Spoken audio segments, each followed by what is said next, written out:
Hi, welcome to session number 2 of the Healthy Brain Program. I'm so glad you're joining me. So, as you can tell, I have some noisy birds outside, so I apologize for that. They're speaking to each other. So, tonight I'm going to cover the brain diseases. I'm going to cover dementia, Alzheimer's, and stroke. Now, these aren't all of the diseases. But basically, if you take healthy action for your brain, most brain diseases will respond. So I'm waiting for a few people to join in. I also wanted to talk about why this is so near and dear to me. People that I love, and most of you are probably experiencing this as well, and we'll talk about some of the numbers. It's a really high incidence of people who have brain issues such as Alzheimer's or stroke. So many of us have loved ones suffering from this disease, and it's heartbreaking. It's just heartbreaking. And so this is near and dear to my heart. The other thing, though, is, as you know, I love my life and I want to live a full, happy, fulfilling life. I could easily do this work well into my 80s or 90s as long as my health holds out. And so for me, healthy brain is so important. So let's talk about a few things. Again, there's many more brain illnesses such as ALS or Parkinson's or multiple sclerosis, all of those. And talk to your doctor. Some of these steps that I cover may help that as well, because it is really healthy nutrition, healthy exercise, stress reduction. These are the things that really make a difference in our lives. So the steps that we'll cover in the next 10 sessions can be utilized in a variety of health issues, right? So as I mentioned, healthy nutrition, exercise, brain activities, right? Brain plasticity, stress reduction. Most illnesses seen by doctors are stress-induced. Healthy supplementation, healthy sleep. Sleep is so important for our health. Most conditions will improve. And these are safe, right, as long as you talk with your doctor. So if you have a brain issue that isn't covered here or know somebody that is, talk with your physician. And if these steps, right, are appropriate for you, take those healthy action steps for your care. But remember, right, this is my disclaimer, and anytime it's a health issue, I really need to address this. My services are not intended to replace medical or psychotherapy professional services. Consider what I offer to be complementary tools to your professional medical or psychotherapy care. Now, if what I cover feels right for you, work with your medical professional to develop a plan that's specific for you. So if you have no current health diagnosis, utilize this information now to improve and maintain your health. If after listening to these sessions you recognize any symptoms, please seek professional medical help. You are ultimately responsible for your own health. This is a job no one else can do. Your health depends on it. It's your responsibility. Take it seriously. We all think we have a huge bank of time left. And by the time the symptoms arise, we can't reverse them. Right? We think, are you going to wait for the medical and research facilities to develop a cure? Or are you going to take action now? I'm going to take action now. So as we get into healthy action steps, you will see a commonality to the material we cover that is beneficial for all of the aging conditions, including heart health, diabetes, liver health, immune system, weight issue, happiness, and more. So the happier you are, the healthier you are. The more depressed you are, the more negative you are, the more health conditions you'll have simply because of the hormones and the enzymes that you produce. So happiness is key. Happiness is key to a long and healthy and happy life. Now I'm going live, but I'm not seeing anybody. So if anybody's out there, please hit the like or love button so I know that you're there, so that this recording, right, is getting out there. So, if you address your health holistically, you will have an overall increase in optimal health of all of your body systems. We are beings of synchronistic systems working together, not individual parts. Heart disease is not just of the heart. If you have clogged arteries, you have clogged arteries everywhere, including your brain. If you have diabetes, the elevated blood sugar affects all of your organs, especially your brain. And if your liver is unhealthy, let's say you have fatty liver disease, for instance, your brain and other organs are affected as well. So again, address your health holistically, a whole body health system. Increase your overall health. Don't pick and choose, right? Because then you're just not working synergistically with your entire body. So why am I passionate? Why am I passionate about brain health? Because the disease begins decades before the first symptoms occur. And there is no known cures or ways to reverse the effects. So the only time you have a real time to impact your health is now, your brain health. This is the only time you have. So take it seriously. Anyone who has a loved one suffering with a brain illness knows the impacts on their lives. Watching loved ones struggle with day-to-day activities, no longer able to care for themselves, losing their independence, and eventually no longer able to recognize people and communicating is heartbreaking.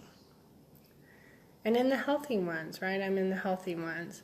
Watching this occur creates tremendous grief for the loss of their loved ones, our loved ones, my loved ones, but also fear that they may suffer the same fate. Are you afraid of this fate? Most Americans are, because probably 1 in 4 will be affected. Hi, Anika, I'm so glad you joined me. Please hit the like or love button if you can hear me. So the time to arm yourself against that outcome, right? That loss of independence, that loss of cognitive ability, right? The loss of recognizing your loved ones and communicating. The time to do that is now. So for me, I also have other health issues related to diabetes and obesity. So I don't have any time to lose. Both of those are highly probable in my brain health, right? They're connected. So for me, I want to live my fullest life right now. Right now, I love life. Today, I love what I do. I want to do more of it, and I want to do it without pain or cognitive disabilities, right? So as I mentioned, the actions I take to protect my brain improve my heart health, my blood sugar issues, as well as my muscles and joints, right, which hurt now, so they kind of limit my mobility. So, all of which I want to be optimally healthy so I can enjoy life today. Welcome, Michelle. Hit the like or love button if you can hear me. So I want to enjoy my life today, and I want to be fully functioning. I love this work. I want to do more of it, and I want to do it for a long time. So after watching loved ones with serious health issues and then dealing with loved ones with dementia, I'm all in for protecting my brain and optimizing my brain health. Thank you. And if you're over the age of 20, right, because it starts decades before, and the first symptoms may occur in your 50s, whether you're, 20 or 30 or 40, now is the time. Now is the time. So I want my sunset years, right, and even the end of my working career, hello Sandra, to be full of life experiences, rewarding service to others. I love this so much. And enjoying family and friends. And I want to do this until my last breath. And I'm keenly aware that I don't want my children to face my cognitive decline. And I'll do everything I can to prevent this. So I want to communicate and experience life with them. I don't want to become their burden or their worry. So did I mention, right? Did I mention that the time to protect your brain is now? Take action now, no matter how old you are, even if you're in your early 20s. What you do now has an impact later on. And it's not hard. So here's why it's important.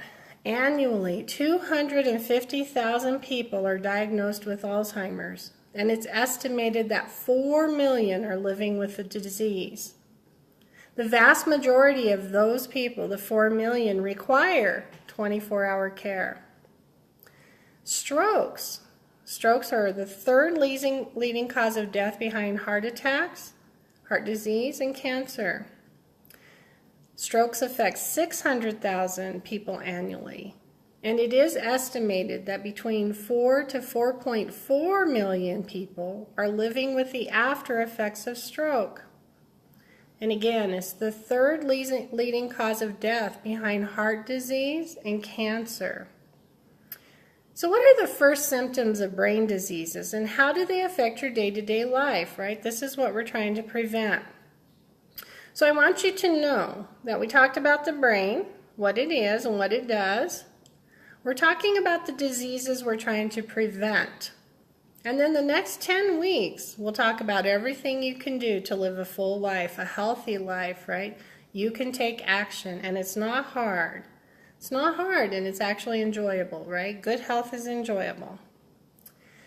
So I'd like to talk about mild cognitive impairment, and then dementia and Alzheimer's, and then later we'll finish up with stroke. So there's various forms of dementia, but around 70% of the cases are due to Alzheimer's. Hello, Kathy, welcome. Of the remaining cases, and Connie, welcome. Of the remaining cases, the second most common type is vascular dementia. And this is also important because your vascular health is from the top of your head to the tips of your toes, right? So anywhere that you improve your vascular health, you're improving a whole lot. But the same is true with dementia. So those amyloid proteins, right, get all plaqued up in your brain because of stress. And we'll go into some of the ways to prevent that in the coming weeks. But let's start with the mildest form of cognitive impairment. For some, we attribute all of this to just aging. But I want you to know that aging brain is optional. You don't have to buy into it that it's inevitable. It is not inevitable. So begin now. If you have these issues, right, start to take action. So issues with your memory, right, we're all very familiar with that, but other dysfunctions such as language, poor sensory perception, right? Hot or cold, the feelings, right? Is it hurting or not? Can you even feel, right? Your hands and your feet. A lack of executive functioning or reduced motor activity. If it progresses, right, mild cognitive impairment, you may notice that you're asking the same questions repeatedly. Or you're repeating the same information or telling the same stories. You may have increased issues with tasks such as paying bills or organizing your taxes. Many people find this, right? This is some of the first symptoms, is that they're forgetting bills, or, you know, the time is passing, they're not aware of it, and bills are going past due. Do you have a reduced ability to follow multi-step instructions, such as putting together furniture? I don't know if you guys have done that, but that's really difficult. It takes a lot of mental acuity. Or even following something as simple as a recipe. Do you have a diminished ability to focus during conversations? Right? And it's not ADD related. This would be age related. Are you having a hard time following the conversation? Or even staying on task with your conversation? Those would be some signs. Increased difficulty remembering simple things, such as what day it is, birthdays, right? Important events. We had an instance where a family member forgot a holiday. It was all planned. We got there. They forgot. They were aware, but they just didn't know what day it was. Feeling more overwhelmed than usual when aiming to make a decision, even such as what do you want to eat at a restaurant, right? Do you have more difficulty making a decision? And again, losing your train of thought really frequently. So mild cognitive impairment, which is MCI, may progress into dementia or Alzheimer's, but it may not, right? Take action now. But what is it? What is dementia and Alzheimer? And I touched on this last week. Why does it affect our brains and cause so many destructive effects? And we'll go into that as we look for the ways to prevent it. How it's being created, how we're being affected by it. What are we doing that's causing it to be better or worse? So the symptoms develop due to damaged nerve cells in the brain. Dementia is classified in a variety of ways, right? It's kind of the umbrella, of which Alzheimer is the largest diagnosis under dementia. Sometimes they're grouped based on where the brain is affected and whether the condition is progressive, such in the cases of Alzheimer's, vascular dementia, and Lewy body dementia. These cannot be reversed, and symptoms will progressively get worse over time. Now remember, I have said that we may be able to prevent or delay the onset of symptoms. That's our goal. My goal is to prevent. But if we're already in the beginning stages of this, let's delay the onset of the heavy symptoms. So Alzheimer's is not the same as vascular dementia. When comparing them, there are clear differences. First of all, the ways in which individual brains suffer the damage. It differs in terms of Alzheimer's and vascular. In cases regarding Alzheimer's, neurons die due to clumps of sticky proteins because the mechanism for clearing out those proteins, right, has failed. These are the beta amyloids and the tangles that I mentioned last week. And this is what distinguishes Alzheimer's from dementia. In the late 1800s, when they were doing autopsies of people with Alzheimer's, that's what they found. The brain was full of these amyloid plaques and tangles. And they only could find that during the autopsy. And it was named after, right, a Dr. Alzheimer. In comparison, though, vascular dementia is caused when individuals suffered from impaired blood flow. So think about your arteries, right? Those clogged arteries. It's not just your heart. It's your brain as well. It's all of your arteries. If you're having clogging issues, you have them from top to bottom.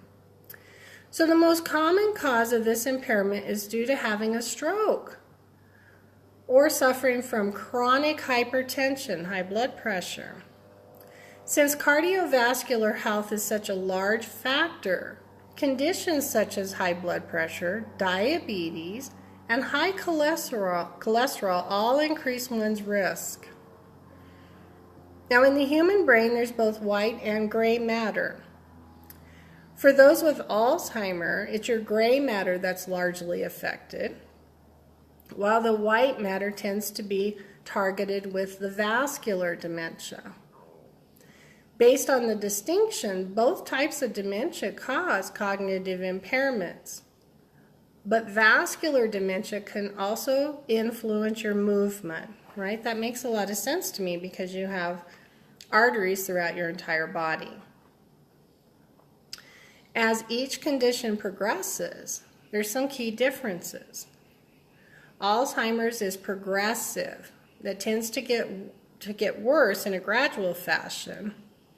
But the rate differs depending on individual factors, right? That's what we're talking about. We're going to delay the onset. With vascular dementia, it tends to progress more in a step-like fashion, which means that there are periods where the symptoms have some stability. Now, preventive measures, and we'll talk more about that over the 10 weeks, Determine, right, whether you're going to, what kind of dementia you have will determine the preventive measures. So for Alzheimer's, since the exact cause is still unknown, you want to protect yourself from vascular dementia and take overall healthy actions that improve your brain health. One of them, right, and we'll talk about this in the 10 weeks, is how to increase the efficiency of the broom-like action, right, at night. This occurs at night, and it's highly, highly affected by stress. And we can no longer sweep out those amyloid plaques. Hi, Carrie, welcome. So we want to make sure that we take every action possible to ensure that our brain is working optimally. So you want to take the same steps that you would to prevent a heart attack or stroke. So, for instance, if you're a smoker, please quit. If you had high blood pressure, hello, please get that under control. And if you have other common factors such as diabetes, and we're going to talk a lot about blood sugar. Blood sugar is highly important. It creates all kinds of illnesses, but it is definitely affecting your brain health. All right, so there are, right, some common factors that you can control. One of them is alcohol use, high blood pressure control, plaque in your artery walls, right? How to prevent that. We'll talk about that. I think it's called atherosclerosis, diabetes, high cholesterol, obesity, and smoking. So about 10 to 15% of people with a mild cognitive impairment will develop dementia per year, but it'll typically be Alzheimer's. So what are the early signs of Alzheimer's? The first one's memory loss, right? It's the most common symptom. Forgetting the name of a friend, forgetting information that was recently learned. Reduced ability to problem solve and plan. You know, having a hard time paying the bills like we mentioned. Staying organized. Making plans and not being able to follow through, right? That holiday dinner. Daily activities becoming more challenging. We've all heard of people getting lost or forget how to come home, or they go all the way to a location and don't know why they're there. Right? So if it's a familiar location, especially if you've done that trip 100 million times, why is it so difficult now? So any daily task that was once completed with ease and is now a significant challenge is a red flag for Alzheimer's in its early stages. So is difficulty with places and time, you know, forgetting where you are sometimes. Not like going into a room and thinking, why did I go there? That's pretty common. But again, going to a location and not recognizing it when you've been there before and you should know where you are. Struggling to understand what day it is, even if you have a calendar, right? And not knowing how to place yourself on that calendar. And that happens with our loved ones, right? Even though they have a calendar, it doesn't change anything for them because they don't have any reference point as to where they're at on the calendar. This was a new one for me, reduced visual perception. So normal aging affects your vision. There's no doubt about that. But with that being said, those who are developing Alzheimer's also experience significant changes in vision and spatial recognition, which makes sense why it's very difficult for them to sit down in a chair. They don't really quite know what's under them or moving around, right? So this will be more than trying to read a book and not be able to see the words. Individuals in the early stage of Alzheimer's often misjudge distances or struggle to see contrasting colors. This is why it makes driving so dangerous for them. Can you imagine not being able to judge distances or see the contrasting colors? Welcome, Marianne. Thank you for joining me. So language becomes frustrating. In mid-conversation, those with the early stages of Alzheimer's will experience confusion. They'll struggle to join conversations and they'll struggle to contribute. Their vocabulary diminishes and they're not able to find the right words, even words that they've always used. And they'll continually repeat themselves. And this is true. So if you've dealt with someone who has these issues, dementia or memory issues, continually repeating themselves and then telling the same stories. So it's been said, right, that they do remember the past. And the reason is because they have accessed those memories so many times that the neural connection is still strong. But the new memories, right, we make a stronger neural connection when we go back to that memory. So let's say that, when they were in their 20s or 30s, they've told the story many times. It has a strong neural connection. That's why sometimes they get stuck there. They get, lost there. That's all they remember.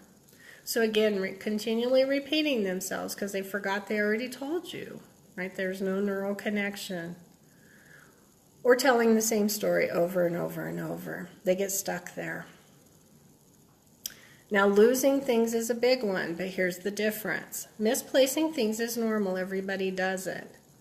The difference with those who suffer from the early stages of Alzheimer's is that they cannot retrace their steps. And then they may hide things in unusual places. And when they cannot find them, they'll accuse others of stealing their possessions. This is a really hard one. If you haven't experienced this is difficult, especially for the one who got accused. Right? So be wary of this, right? And again, why are we here? So that we don't have these experiences. Poor judgment. So we all make bad decisions. We do. That's what being human is about. But for those with Alzheimer's, the judgment becomes significantly affected. They don't have all their capabilities. So sometimes they'll make bad decisions that they would never have made before. Again, many times they're prey to scams, right? Because they cannot recognize them. Lack of grooming or poor hygiene is common. It's a common first symptom. And then some of the more bizarre ones are not wearing the right clothing for the conditions, such as, going out in a summer shirt when it's 5 below in the middle of winter. Again, they don't have their cognitive abilities. Becoming socially withdrawn, and this happens, Alzheimer's can significantly affect one's level of motivation, right? You just don't even want to try and you don't want to go out. Right? And the more that you know that something's not right, the less you want to be around people, right, who really highlight this for you because you can't keep up with the conversation. Hi, Rhonda. Thanks for joining. So taking part in less favorite hobbies and sleeping more instead. So instead of, going out and visiting or going to church or, doing things like crafts, more interested in sleeping rather than being motivated to do anything. Many times, just stop seeing friends altogether or going to social events. So it's important to recognize these changes in behavior because it can set in depression, which also makes it all worse. So those who are suffering from Alzheimer's generally experience changes in their mood and personality. So it's not just feeling depressed. Anxiousness, scared, suspicious, right? And the suspicious thing is really bizarre. And any other changes that's not consistent with their personality. So there is a lot of fear. There's a lot of anxiety. Because they are trying to keep it all together. They are. But they know they can't. And so they have a lot of anxiety. And then just depression. Most of them know that something is happening, and they also know they're not who they used to be, and that's really hard, especially in those, bridge stages where they kind of know, but they know something's happening.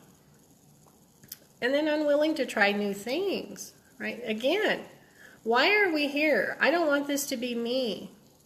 I want to be adventurous, clear up until the moment I can't any longer, and I'm going to make that as long as I can. You know, if I'm 90 and jumping out of an airplane, I'm all for it, right? But those with Alzheimer's will find this challenging, and they definitely find change challenging, right? You're not moving the furniture or getting rid of their stuff. They're reluctant to try new experiences or leave their familiar surrounding. They don't want to leave their house. And then if you're still working, reduce performance, right? It's inevitable. There are plenty of reasons why performance levels drop, but especially since confusion will increase, steadily increase. So just for a moment, right, I want this to sink in why it's so important to make these changes now. Imagine that all of this is happening to you.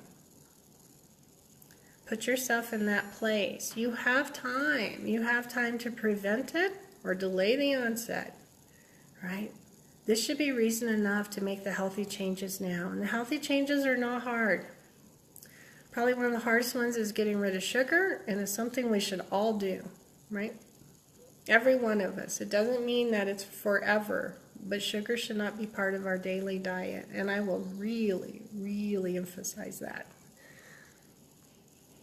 So, if it's not enough to make you change, let's cover the effects of stroke.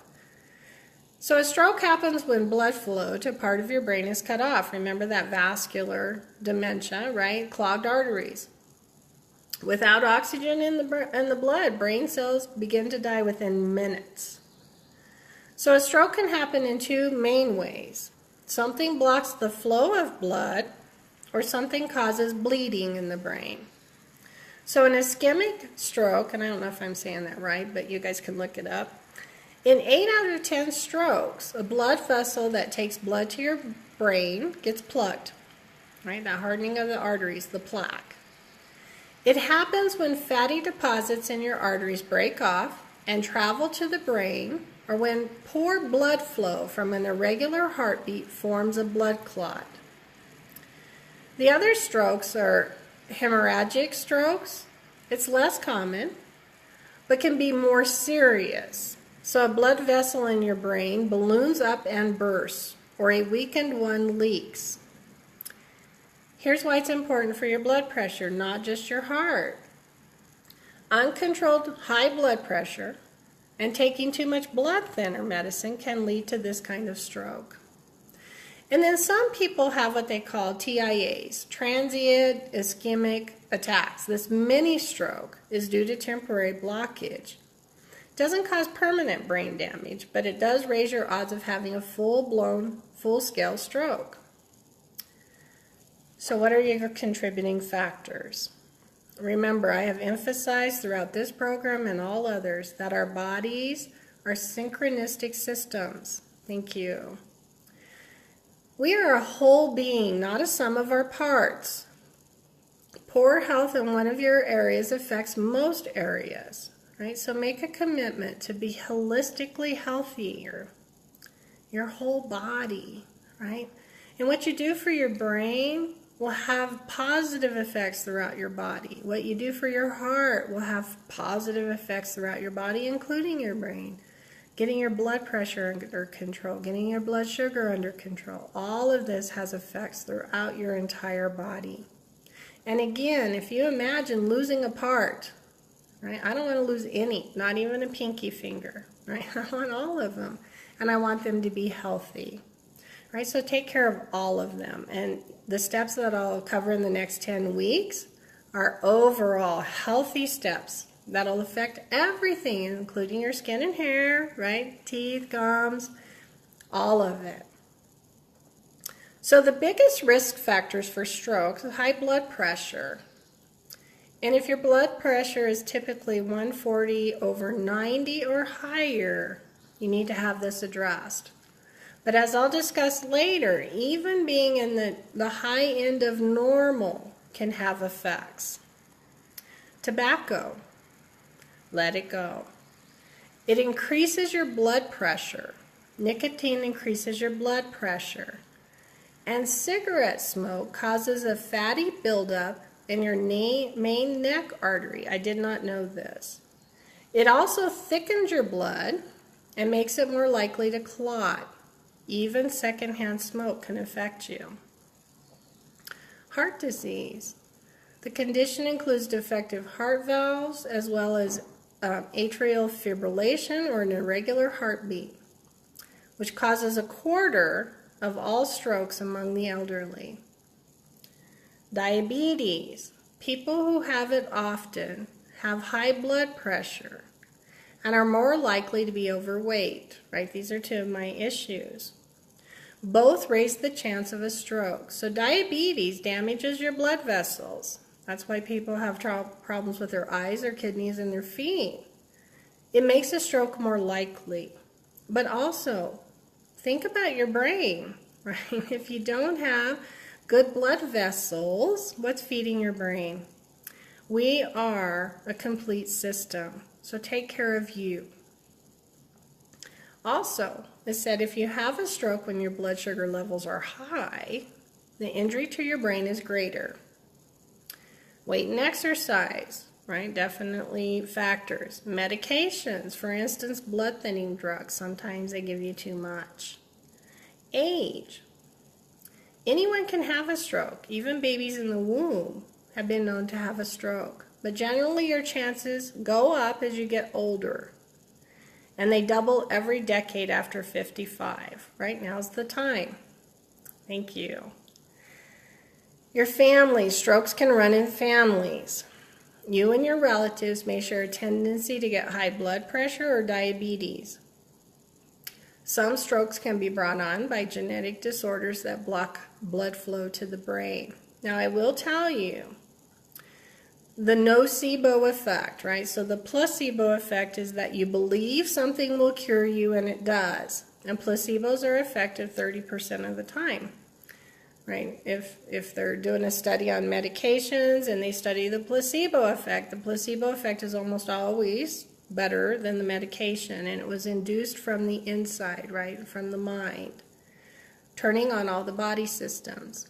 The opposite of that is a nocebo, meaning that you believe the bad thing will happen and it does, right? So I will tell you that there are risk factors, right, of strokes running in families or diabetes running in families, heart attacks running in families. It doesn't have to be true for you, right? You can make changes, but if you absolutely believe that that's your inevitable outcome, it's highly likely that it will be your inevitable outcome. So change your mind, right? Change your outlook. Be positive. So gender is another factor. Women are slightly less likely to have a stroke than men of the same age, but women tend to have strokes at a later age, which makes them more likely to not recover, and it's more fatal for women at the older ages. And then race. Strokes affect African Americans and non-white Hispanic Americans much more often than any other group in the United States. And in our area, right, we have a high Hispanic culture, so strokes are, right, a risk here. So, sickle cell disease, a genetic condition that can narrow arteries and interrupt blood flow, is more common in these groups and in people whose families come from the Mediterranean, the Middle East, or Asia. I didn't know that. So about half of all strokes are caused by atherosclerosis, the hardening of the arteries, hardening and narrowing of your arteries. It's silent and it slowly blocks arteries, so you don't know it. It builds up over time. It's the usual cause of heart attacks, strokes, and peripheral vascular disease. So if you're having trouble with your legs and stuff, these are what's called cardiovascular disease. Hi, Michelle, welcome. So I want you to know that 1 in 5 people, these are the statistics, hopefully we can change them, 1 in 5 people will have a stroke in his or her lifetime. 1/4 of strokes are fatal. Within hours of a stroke's onset, brain tissues die from lack of oxygen, leaving permanent damage. Although most strokes are survivable, most people never recover completely after a stroke. And around 1/4 of those who survive are permanently disabled. I don't want this to be me. Right? I don't want this to be me. So arteriosclerosis occurs in the arteries of the brain the same way it does everywhere in the body. So remember the whole body thing. Here it is again, just in case you thought I was crazy, right? If you have hardening of the arteries, it's in your heart and your brain and everywhere else, right? Head to toe, you have arteries and veins from the top of your head to the tips of your toes. So here's what happens in arteriosclerosis. The inner layer of the arteries, the endothelium, is damaged by high cholesterol, smoking, and high blood pressure, or high blood pressure. So the damaged endothelium allows the LDL, right, which is your bad cholesterol, to enter the artery wall where it accumulates. It starts to build up. Over the years, there's an ongoing cholesterol buildup. And the response to it creates a bump on the artery wall called a plaque. So that's how the plaque builds up. Remember, the LDL are the small, dense particles. The HDL are the big, fluffy ones. Now, later in this program, I'll show you that both of them are necessary. It's the buildup, right, when it gets sticky. And one of the prime causes of that is, guess what? What's a sticky substance we all eat too much of? Sugar, right? So your brain needs cholesterol, and your liver produces it, right, because your brain needs it. Sugar is a main factor in this stickiness, right, this plaque buildup. So again, we don't need any added sugar, none. Now on occasion, you want to go out and enjoy it and have a birthday cake or something, do it, but it should not be part of your daily diet. I will emphasize that a lot. So for me, right, bringing this home, I want to address my body holistically, a whole body health. I want to do whatever I can to prevent arteriosclerosis throughout my body. So in the coming weeks, we'll address this whole body approach, this whole body overall health from many different angles. Nutrition, proper supplementation, stress reduction, brain plasticity, and more. So in the coming weeks, we get into the what you can do portion of the program and what you can do now, right? While doctors and researchers continue to search for the causes and cures of these brain diseases, right? You can take preventative, proactive, protective actions now, right? This is what I want you to commit to. Preventative, proactive, protective actions now, right? Don't wait until you have the disease and hope they have the drug that cures it, right? They've been doing research for a long time and they're not very close. They're not very close. So I don't want to stake my, right, sunset years on that. Again, I want to live a full life till my last breath. So, don't want to succumb to this disease. I don't. And do everything I can, but remember I have other issues too. So doing this brain health is good for me. It improves my blood sugar issues, it improves my weight, it improves my flexibility, my muscle strength, right? My heart health, my liver health. It improves everything I have, right? Even my kidneys, right? Don't forget about those. So I just don't want to need that medication. I just don't want to wait and stake my future on the fact that they may develop something that works, right? I don't want any dementia or Alzheimer's intervention. I want to be healthy, right? I sincerely, and I say this from the bottom of my heart, want to die of a natural causes, right? With a fully functioning brain and hopefully, right, a healthy, although aged body, right? The parts do wear out. We do get arthritis and that kind of thing. We do. Right? But my goal is to have a fully functioning brain and the healthiest aged body I can have, right? I still want to be able to walk and go experience things, especially as we gain wisdom and gratitude and appreciation for all this life has to offer, right? Isn't it amazing that when we're young, and we have the physical ability to experience this life fully with all the appreciation, we don't have the wisdom. We don't know, right, that time is limited. When we're young, we don't realize that. So as we're older and we have wisdom and we have appreciation for beauty, right, and we can stop and smell the roses, I want to be able to do that. I don't know about you, but I want to.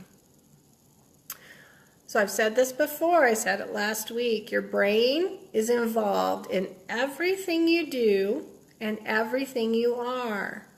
How you think, how you feel, how you act, how well you get along with other people, and how you operate physically. Hi Lisa, welcome.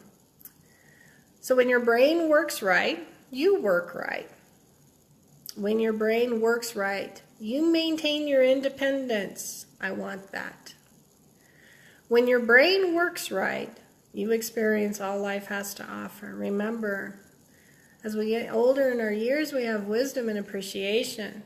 That's right. That's when I want my brain to really be working. I want my body to work. So I was watching Greg Braden on Missing Links, and then I heard it again on another program. Our bodies are amazing. The human body is designed to live 120 years. Not the normal 80 or whatever they tout as the average lifespan. But to do this, even to be a centurion, right? Not 120, but a centurion, you have to take care of your body, the one you came to earth with, right? It's the only one you have. So your whole body, protect it. Take care of it. Protect your brain from the effects of aging, the environment, stress, your diet, and so on, right? So whether you want to live 120 years or not, right, there's a difference in lifespan and health span. You want your health span to match your lifespan. Your health span is how much life is in your years. I want mine to be healthy. Right? That's the living clear up to the last breath with a fully intact brain and as healthy a body as you can have in your aged years.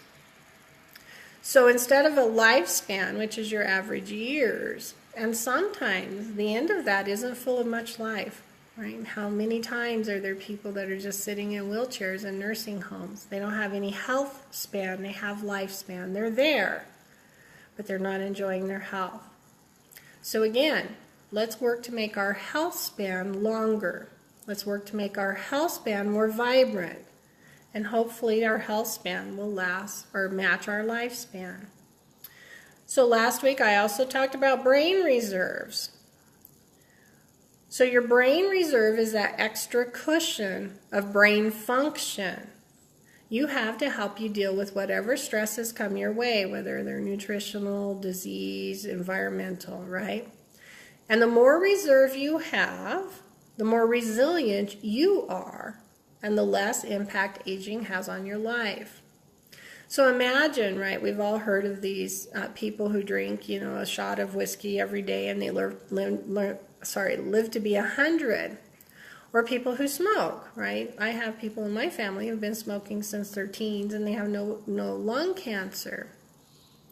Imagine that they're healthy because they have brain reserve. They have a lot of reserve. And then we know of other people who succumb so much sooner. They had less brain reserve. Here's the great thing. You can increase your brain reserve by taking healthy action.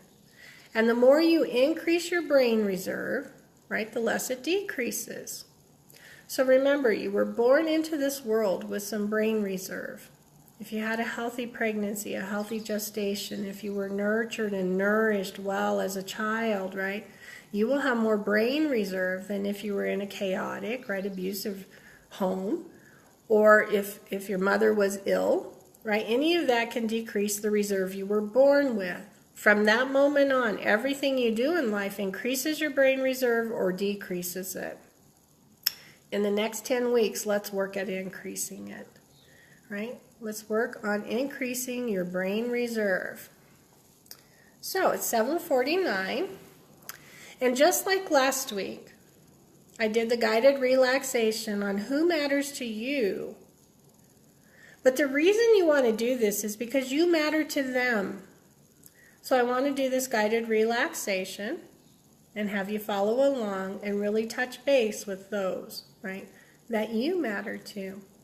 Who would miss you if you didn't have your brain capabilities, your health, right? So if you're ready and it's safe, I would like for you to get comfortable and close your eyes. So only if it's safe and you're ready, get comfortable and close your eyes. And take a deep breath in. Really fill up your lungs. Hold for a moment and exhale fully.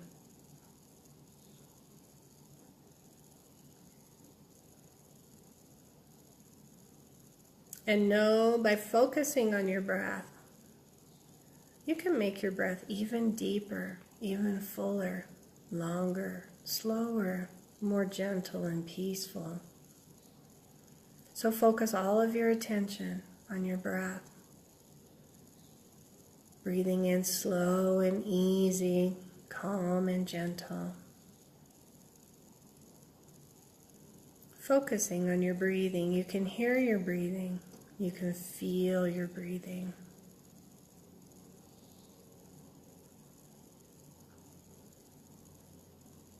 Focus on your breath. One more time, a deep breath in, long and deep and slow. Hold for a moment and exhale fully.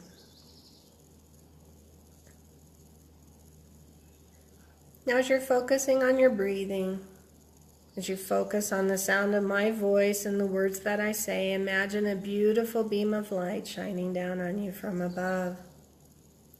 And this light is loving, healing, and divine, and it pours over you from the top of your head all the way down through the muscles of your face, all the way down into the muscles of your neck, your shoulders, even your arms. This light is loving, healing, and divine, and it pours over you, just washing over you in peace and comfort and relaxation. It washes over you from the top of your head all the way down to the tips of your fingers. And you continue the light washing over your chest and abdomen, relaxing these muscles so much that your breathing is easier. As the muscles of your chest and abdomen relax, as the light washes over you, peace and comfort and relaxation. And the light moves down through the muscles of your back as it pours over you, this loving, healing, divine light just pouring over you, washing down through the muscles of your back.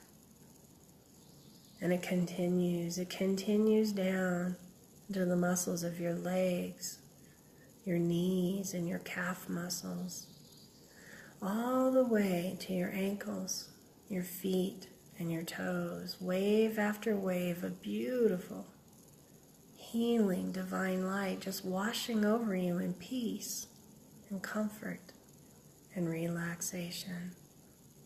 And the light surrounds you, and you can breathe it in through your open heart. Imagine the light entering your heart and filling you completely.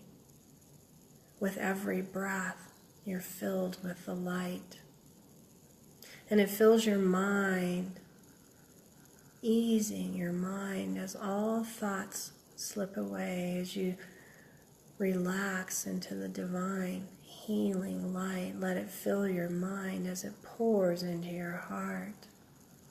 Let it fill your heart with love and divine healing light. Let it fill your heart with peace and comfort.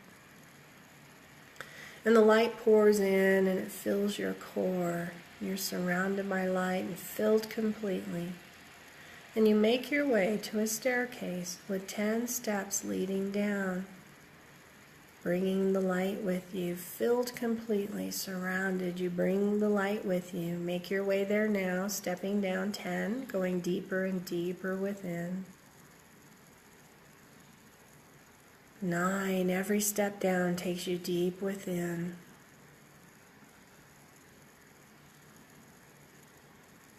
8, stepping down, feeling lighter and lighter.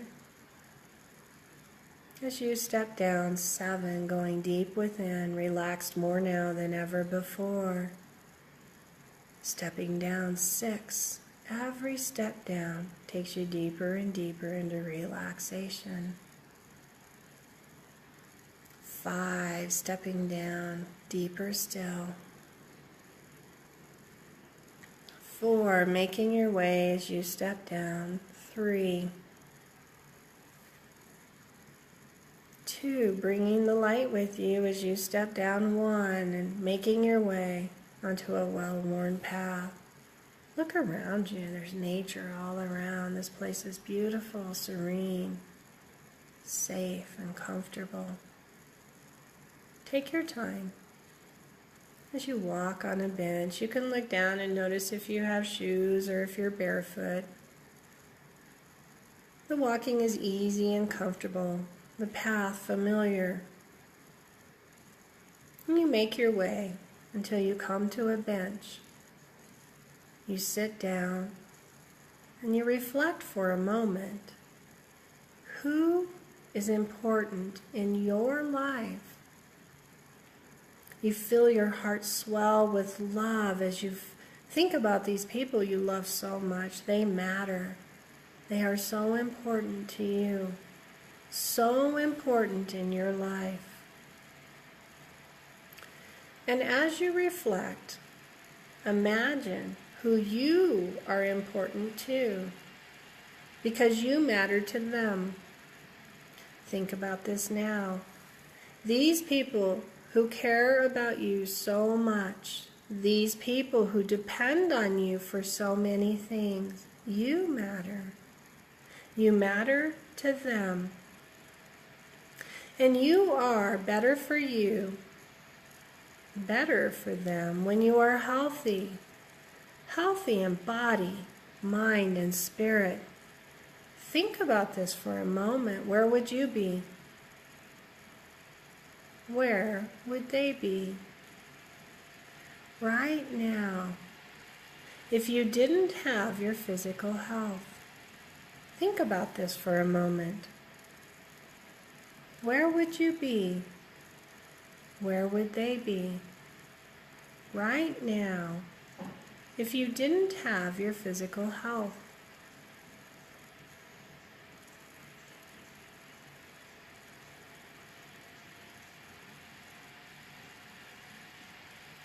Now think about this for a moment. Where would you be? Where would they be? Right now.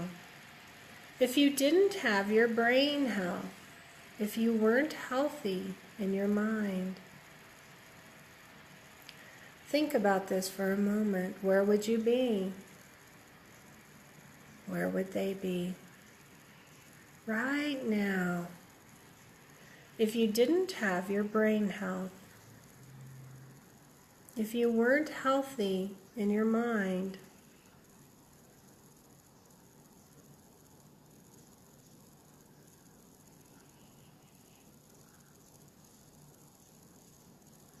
and think about this for a moment. Where would you be? And where would they be right now?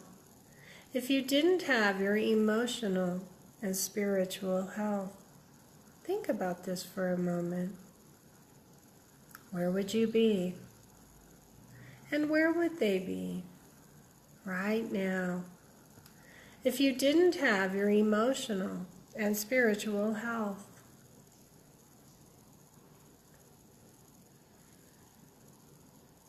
but you can be healthy. Absolutely. You can be healthy in body, mind, and spirit. You can, and you want to be. You really want to be healthy in body, mind, and spirit. You do. You really do.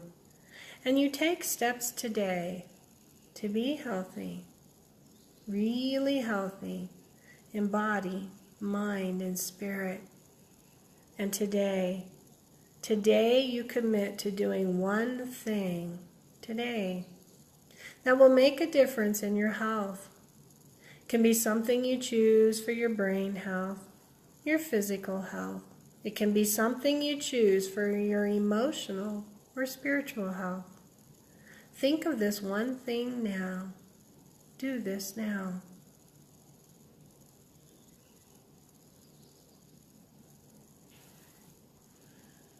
Good. Now take a deep breath in. Take a deep breath in. Imagine, sense, and feel that you are doing this one thing right now in your imagination. Right now. Use all of your senses to make the experience real. See yourself doing this thing. This one thing that will make a healthy change in your life. See yourself doing this. Now, what would it feel like? Feel it in your body. The physical sensations of doing this one thing.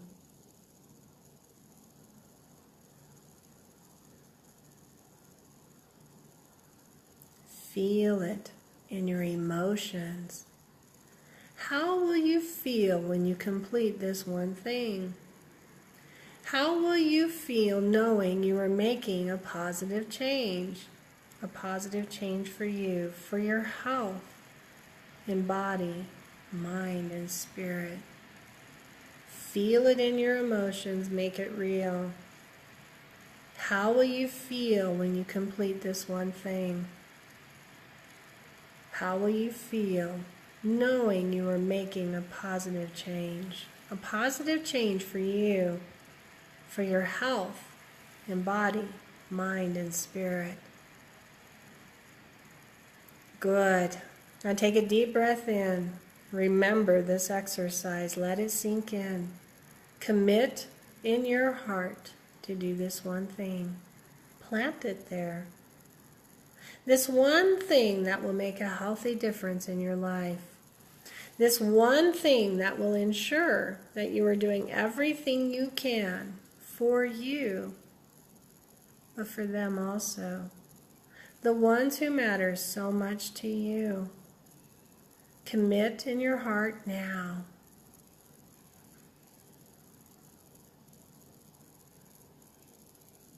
Good.